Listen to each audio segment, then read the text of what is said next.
Lockdown চলাকালীন নিজের এলাকার গরিব ও দুস্থ লোকেদের কাছে সব রকমের সাহায্যের হাত বাড়িয়ে দেন হাজী মোহাম্মদ জসিমউদ্দিন।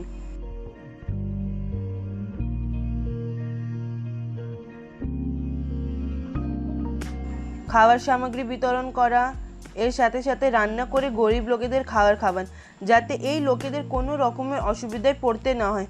এলাকা স্যানিটাইজ করা, মাস্ক বিতরণ করা, আরও অন্যান্য কাজ। এই জন্য কলকাতা নিউজের পক্ষ থেকে কলকাতা ৩৯ নম্বর ওয়ার্ডের ওয়ার্ড কোঅর্ডিনেটর হাজী মোহাম্মদ জসিমউদ্দিনকে সম্মানিত করা হয়।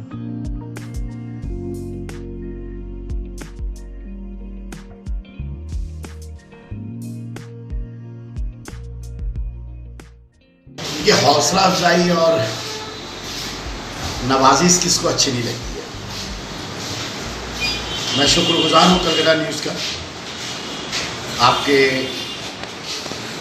दिलों के मिजाज देता हूँ।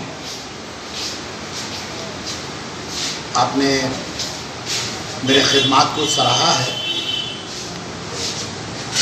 और मुझे नवाजा है, इसके लिए मैं तो आपको नवाजिश, ये आपकी नवाजिश थी कि मुझे नवाजा है। और कलकत्ता न्यूज़ के बारे में मैं एक बात ज़रूर कहूँगा, इस वक्त जो लोग शहर कलकत्ता, मगरबी बंगाल, पूरे हिंदुस्तान में जिन जिन लोगों ने, बेशुमार नाम है, हज़ारों नहीं लाखों की तादाद में है, जब भी कोई कुदरती आफात, चाहे वो सैलाब हो, ज़लज़ला हो, तूफ़ान हो या इस तरह के हालात पैदा हुए जो मैंने तो अपनी ज़िंदगी में पहली बार देखा है, उन सभी खिदमतगारों को, जो लाखों की तादाद में है, एक तरफ इंतज़ामिया, doctors, nurse, Calcutta municipal corporation के सफाई कर्मी से लेकर मुख्तलिफ नॉन ऑर्गेनाइज्ड ऑर्गेनाइजेशन, जिसे हम लोग NGO कहते हैं, उनके हज़ारों हज़ार लोग, सभी को मैं दिल की गहराइयों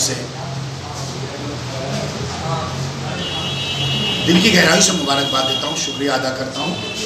और एक बात अपील करता हूँ कि अभी भी हम लोग कोविड से निजात नहीं मिला है, अभी भी हम लोग इसके जद में है, लिहाजा गफलत ना बरते, जोश में होश ना खोएं। इक्तिसादी और मासी सूरत हाल के पेश मंजर में कुछ सहूलत देने के लिए मरकज, रियासत और इंतजामिया मजबूर है, लेकिन इसका मतलब ये नहीं हुआ कि हम गफलत से काम लें, बल्कि ये जो सहूलतें हमें मुहैया की गई हैं, उन सहूलतों के साथ साथ जो शरायत है, उन शरायत पर भी हम सब गौर व फिक्र ही नहीं बल्कि अमल करें। अभी भी मास्क के बगैर घर से बाहर ना निकले, गाहे बगाहे दोनों हाथों को अच्छी तरह साबुन से या सैनिटाइज से अच्छी तरह गाहे बगाए, घंटे, 1.5 घंटा, 2 घंटा में अच्छी तरह 20 से 25 सेकंड अच्छी तरह घस घस करके सफाई करें। मैं समाजी डिस्टेंस की बात नहीं करूंगा, बल्कि फिजिकल डिस्टेंस की बात करूंगा। हम तो समाज से अलग रह नहीं सकते, समाज से दूर रह नहीं सकते, तो लिहाजा समाजी दूरी नहीं, जिस्मानी दूरी बनाए रखें, एक दूसरे से हाथ ना मिलाएं तो बेहतर है। अपने दाएं हाथ को दिल तक लेके जा करके अगर सलाम करें तो इस तरह करें, जवाब दें तो इस तरह ही से ही जवाब दें, और बहुत ज़्यादा हो अपने दाएं हाथ को अपने दिल तक ले जाएं और इस तरह से भी अस्सलामु अलैकुम, आदाब, कैसे हैं, ये भी कर सकते हैं। हाथ मिलाने से गुरेज करें। 10 साल के नीचे जो मासूम बच्चे और बच्चियां हैं, उन्हें घर से बाहर ना निकालें। 60 साल की उम्र से ज़्यादा जो ज़ईफ़ुल उम्र हैं, उन्हें घर से बाहर ना निकलने दें। और हम सब भी इस बात का ख्याल रखें कि हम लोग ज़रूरत के मुताबिक ही बाहर निकलें। अगर ज़रूरत नहीं है तो घरों में ही रहना बेहतर है। इम्यूनिटी सिस्टम को बढ़ाने के लिए अच्छी ग़िज़ाओं का इस्तेमाल करें। कोविड के सिम्टम होने से जल्द डॉक्टर से सलाह करें। और मैं मुबारकबाद देता हूँ इस शहर के साबिक मेयर और मौजूदा चेयरमैन जनाब फरहाद हकीम साहब को, जिन्होंने शहर कलकत्ता में कलकत्ता म्युनिसिपल कॉरपोरेशन का हेल्थ सेंटर को एक ऐसा मुकाम बख्शा है कि आज कोविड से लड़ने में, कोरोना से लड़ने में, मैं एकदम आपके सामने ऑन कैमरा कहना चाहता हूँ, इस पर तफसीली गुफ्तगू हो सकती है।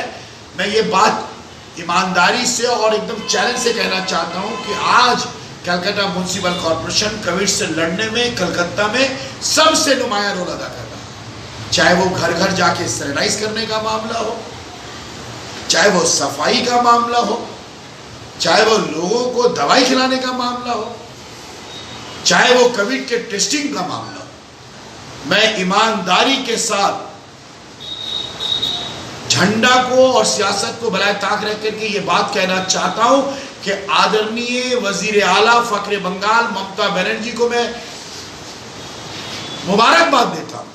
उनके लिए उम्र दराजी की दुआएं करता हूं अल्लाह से कि उनकी हिदायत के मुताबिक जनाब फरहाद हकीम साहब कलकत्ता म्युनिसिपल कॉरपोरेशन में, उनका क़यादत में कलकत्ता म्युनिसिपल कॉरपोरेशन जो इस पीरियड में 8 महीने से और अभी तक continuously Calcutta municipal corporation Farhad Hakim साहब के क़यादत में ममता बनर्जी के हिदायत पर जो रोल अदा कर रहा है, इतिहास के पन्नों में सुनहरे लफ्जों से लिखा जाएगा। आज शहर कलकत्ता में अगर रोजाना जितना भी लोग टेस्टिंग करा रहे हैं, अगर पॉजिटिव निकल रहा है तो तमाम काउंसलरों को जो है 1 घंटा के अंदर खबर मिल जाती है।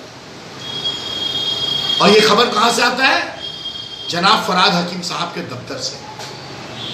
वहां पर एक ऐसा सिस्टम किया गया है कि शहर कलकत्ता में आप जहां भी टेस्टिंग कराएं कोविड का, अगर रिपोर्ट पॉजिटिव आई तो पूरा पॉजिटिव रिपोर्ट कलकत्ता के किसी अस्पताल में आप कराएं, प्राइवेट कराएं या सरकारी कराएं, नर्सिंग होम में कराएं, जहां जहां भी आप कराएं, वहां उनको कह दिया गया है कि अगर पॉजिटिव किसी का निकल रहा है तो उसका पूरा नाम, एड्रेस के साथ हेड ऑफिस में कलकत्ता कॉर्पोरेशन में जमा देना पड़ेगा। और जब कलकत्ता में जो व्यवस्था किया गया, कंप्यूटर किया गया है, इसके लिए जो ऐप्स किया गया है, वहाँ खबर आ जाती है और काउंसलर को खबर मिल जाता है। और काउंसलर को खबर मिलते ही कलकत्ता म्युनिसिपल कॉर्पोरेशन और health department, conservancy department active हो जाता है। यहाँ तक कि जो कोविड पेशेंट है उनके जो सामान इस्तेमाल करते हैं वो, उसके लिए भी एक पीला कलर का डस्टबिन का इंतजाम किया गया। सारा सर्कल कलकत्ता में जिस बिल्डिंग में, जिस इमारत में, जिस बस्ती में कोविड पेशेंट है वहाँ पीला डस्टबिन लगा दिया जाता है ताकि कोविड पेशेंट जो सामान इस्तेमाल कर रहे हैं उनको सेपरेटली डस्टबिन में रखा जाए। सैनिटाइज किया जा रहा है। आज भी हर हफ्ता 10 दिन 15 दिन के अंदर अंदर पूरा इलाका सैनिटाइज किया जाता है। जहाँ पर कोविड पेशेंट है उस बिल्डिंग में, उसके आसपास में सैनिटाइज किया जाता है। और इसी के लिए हम ये बात इकरार करते हैं कि कलकत्ता शहर पूरे बंगाल में अगर ज़िला के एतबार से देखें तो बंगाल में कलकत्ता इंटरनेशनल सिटी है। शहर कलकत्ता में दुनिया के हर लोग आते हैं। एक तरफ इंग्लैंड से शुरू करके, अमेरिका से शुरू करके, लंदन, पेरिस, जापान, जर्मन, कहाँ के लोग कलकत्ता में नहीं है। कलकत्ता में तो सारी दुनिया के लोग रहते हैं। जाहिर सी बात है कलकत्ता में सारी दुनिया के लोग आते तो ज़्यादा होता है। पहले कैब मैंने ये बात इसलिए शुरुआत की कि आज मुझे अच्छा लग रहा है और साथ ही साथ मैं फिर एक बार कलकत्ता न्यूज़ के महमूद साहब को और मेरे भाई आपका नाम मकसूद भाई को मैं दिल की गहराई से मुबारकबाद दूंगा। ये बच्ची को भी मैं मुबारकबाद दूंगा, बिटिया को, कि आप लोगों ने मुझे इससे नवाजा है। और मैं साथ ही साथ मैं ये बात भी कहता हूँ कि लाखों लोग इस समय 8 महीने से हिम्मत कर रहे हैं और अभी भी लाख लोग, इंतज़ामिया हो या आम लोग हों, सभी अपने अपने तौर पर बहुत अच्छा काम कर रहे हैं। आप लोग इसी तरह काम करते रहिए। मैं तो एक ही बात कहता हूँ, दुनिया का कोई भी मज़हब और हर मज़हब की जो है पाकीज़ा किताबों को उठाकर देख लें तो अवाम की खिदमत ही सबसे बड़ी इबादत है। चाहे वो इस्लाम हो, चाहे वो हिंदू धर्म के मानने वाले गीता महाभारत सनातन धर्म पर विश्वास करते हो, आप दुनिया के किसी भी मज़हब की किताब को उठा करके देख ले या मजहबी अहकामात को उठा करके देख ले, तो सभी मज़हब ने इस बात को इकरार किया है कि अवाम का खिदमत ही सबसे बड़ी इबादत है और अवाम की खिदमत ही अल्लाह की रज़ामंदी है। अल्लाह को राज़ी किया जा सकता है, नमाज़ पढ़ने से अल्लाह राज़ी होता है, रोज़ा रखने से भी अल्लाह राज़ी होता है, लेकिन अल्लाह को जल्द राज़ी करने का अगर कोई ज़रिया है तो वो खिदमत खल्क़ है। खिदमत खल्क़ से अल्लाह जल्द राज़ी हो जाता है, फ़ौरन राज़ी होता है। तो ये खिदमत खल्क़ का समरा मिला है मुझे, खिदमत खल्क़ की ये इज़्ज़त अफ़ज़ाई हुई है हमारी, हौसला अफ़ज़ाई हुई है हमारी। मैं शुक्रगुज़ार हूँ आपका, आपके चैनल का, और एक बार फिर दिल की गहराइयों से उन तमाम लोगों को, सिर्फ शहर कलकत्ता नहीं, मगरबी बंगाल, हिंदुस्तान और पूरी दुनिया में जो लोग भी इस कोविड के टाइम में अवामी खिदमत कर रहे हैं, मैं सबों को दिल की गहराई से शुक्रिया अदा करता हूँ और एक बार फिर तहे दिल से ममता बनर्जी का शुक्रिया अदा करता हूँ। Long live, long live, long live Mamata Banerjee, long live. और फरहाद हकीम साहब की क़यादत में कलकत्ता कॉरपोरेशन के नाम सुनहरे लफ्ज़ों में लिखा जाएगा। और मैं सबसे यही कहूँगा कि आइए कलकत्ता म्यूनिसिपल कॉरपोरेशन के साथ शाना बशाना मिलाकर, कांधा से कांधा मिलाकर, हाथ से हाथ मिलाकर फरहाद हकीम साहब का साथ दीजिए। आपका साथ, आपका विश्वास। कुछ तो लोग कहते हैं सबका साथ सबका विश्वास, और मैं तो कहता हूँ आपका साथ, फरहाद हकीम का विश्वास। और एक नाम दिल की गहराई से लेना चाहता हूँ, हम सबके सरपरस्त आला, हम सबके गार्जियन और अजीम शख्सियत सुदीप बंदोपाध्याय, जो हमारे इज़्ज़त व मौक़ उत्तर कलकत्ता के मेंबर ऑफ पार्लियामेंट ही नहीं बल्कि हिंदुस्तान में तृणमूल कांग्रेस के मुख हैं, चेहरा है, संबल है। और मुझे इस बात का फ़ख्र है कि हमें इतना बेहतरीन और जिसके अंदर में दर्द अवाम का जो दर्द है, खिदमत का जो दर्द है, वो एकदम सुदीप बंदोपाध्याय के कलेजे में भरा हुआ। और बड़े गर्व से वो कहते हैं कि जोशी, मेरा औलाद, मेरे कोई बच्चे नहीं है, मेरा अपना कोई बच्चा नहीं है, लेकिन उत्तर कलकत्ता को ही मैं अपना परिवार समझता हूँ और उत्तर कलकत्ता को ही मैं अपने औलाद समझता हूँ। और जिस तरह से उनका जो हम लोगों को क़यादत मिला है, रहनुमाई मिली है, और आज हम लोग जो काउंसलर्स लोग हैं या हम लोग, मुझे वार्ड प्रेसिडेंट भी किया